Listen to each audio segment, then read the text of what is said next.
ఆంధ్రప్రదేశ్‌లో అధికారం కోల్పోయిన తర్వాత మాజీ ముఖ్యమంత్రి వైఎస్ జగన్మోహన్ రెడ్డి అప్పటి వరకు ఉపయోగించుకున్న క్యాంప్ ఆఫీస్ ఫర్నిచర్ విషయంలో అధికార టీడీపీ ఆరోపణలు గుప్పిస్తోంది.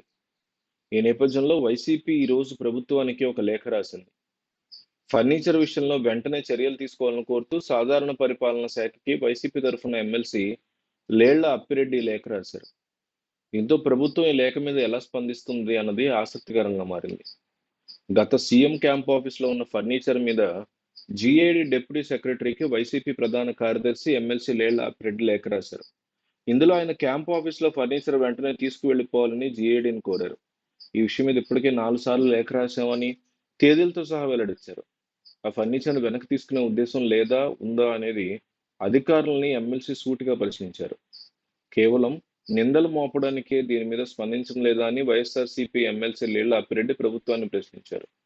ఫర్నిచర్‌ను తీసుకుపోవడం వీలు కాకపోతే ఎక్కడికి పంపించాలో చెప్పాలని ఆయన లేఖలో కోరారు.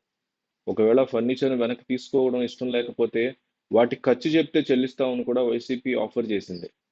అప్పటి సీఎం క్యాంప్ ఆఫీస్‌ని పార్టీ కేంద్ర కార్యాలయంగా మార్చుకున్నందువల్ల ఈ ఫర్నిచర్ వల్ల ఆఫీస్‌లో స్థలభావం నెలకొందని లేఖలో స్పష్టం చేసింది. ఏ విషయమో వెంటనే చెప్పాలని ప్రభుత్వాన్ని కూడా కోరింది. దీని మీద కాస్తంత ఆసక్తికర డిస్కషన్సే నడుస్తున్నాయి. మరోపక్క ఆంధ్రప్రదేశ్ మాజీ ముఖ్యమంత్రి, వైసీపీ అధినేత జగన్మోహన్ రెడ్డికి ఆయన సొంత చెల్లెలు, ఆంధ్రప్రదేశ్ కాంగ్రెస్ అధ్యక్షురాలు వైఎస్ షర్మిల ఊహించని షాక్ ఇచ్చారు.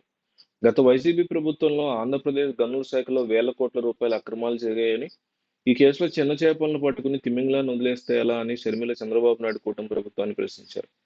చిన్న చేపల్ని ఆడించే పెద్ద చేపలు ఎక్కడున్నా పట్టుకోవాలని చంద్రబాబు నాయుడు కూటమి ప్రభుత్వాన్ని షర్మిల డిమాండ్ చేశారు.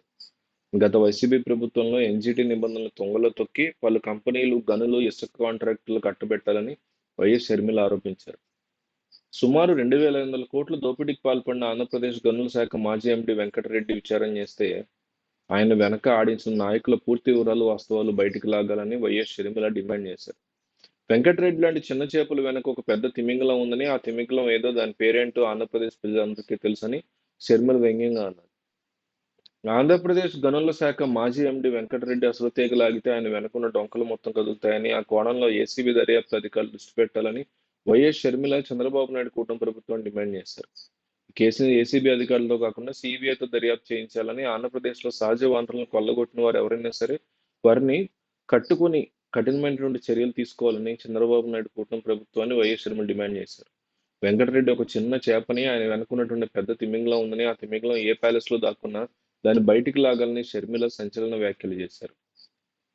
ప్రజలు ఇచ్చినటువంటి అధికారాన్ని అడ్డం పెట్టుకుని ఆంధ్రప్రదేశ్లో ఉన్నటువంటి సహజ వనరులను లూటీ చేశారని, ప్రభుత్వ ఖజానాకు రావాల్సిన సొమ్ము ప్యాలెస్కి వెళ్ళిపోయిందని ఆమె ఆరోపించారు.